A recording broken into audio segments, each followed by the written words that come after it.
اب یہ دیکھیے اللہ نے کتنے رشتے گنوائے ہیں یہاں پہ، کتنے تعلق گنوائے ہیں یہاں پہ. ان سے کہہ دیجیے پیغمبر ان کان آباؤکم، اگر تمہارے والدین، و ابناؤکم تمہارے بیٹے، و ازواجکم تمہاری بیویاں، و عشیرتکم تمہارا کنبہ قبیلہ خاندان، و اموال اقترفتموها وہ مال جسے تم کماتے ہو، و تجارت تخشون کسادها وہ تجارت جس کے نقصان سے تمہیں ڈر لگتا ہے، و مساکن ترضونها وہ مکان، محل، کوٹھی، بنگلہ جو تمہیں بڑا محبوب ہے، بڑا پسند ہے. اگر یہ 7 چیزیں احب الیکم من اللہ و رسولی تمہیں اللہ اور اس کے رسول سے زیادہ محبوب ہو گئی تو پھر کیا ہوگا؟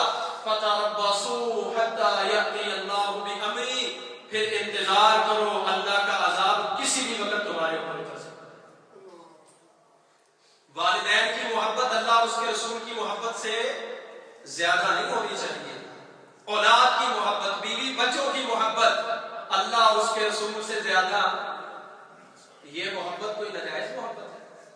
نہیں بھائی، والدین سے محبت ثواب کا کام ہے. بیوی کے ساتھ محبت پیغمبر کی سنت ہے، بچوں کے ساتھ محبت پیغمبر کا طریقہ ہے.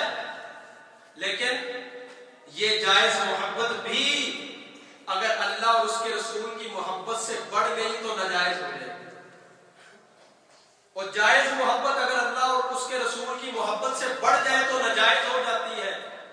اور آپ ناجائز محبتوں اور ناجائز تعلقات کو اللہ اور اس کے رسول کے تعلق سے اوپر رکھ رہے ہیں. ایسا تعلق جس کو رکھنے سے منع کیا، لا تتخذوا اليهود والنصارى اولیاء یہود و نصارہ کو دوست نہ بناؤ.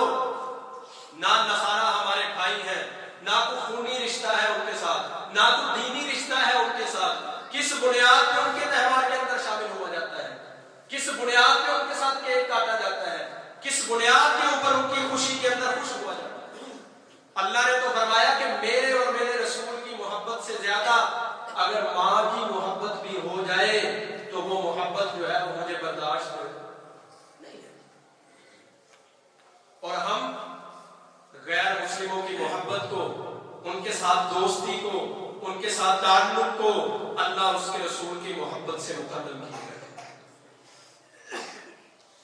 یا ایھا الذین آمنوا لا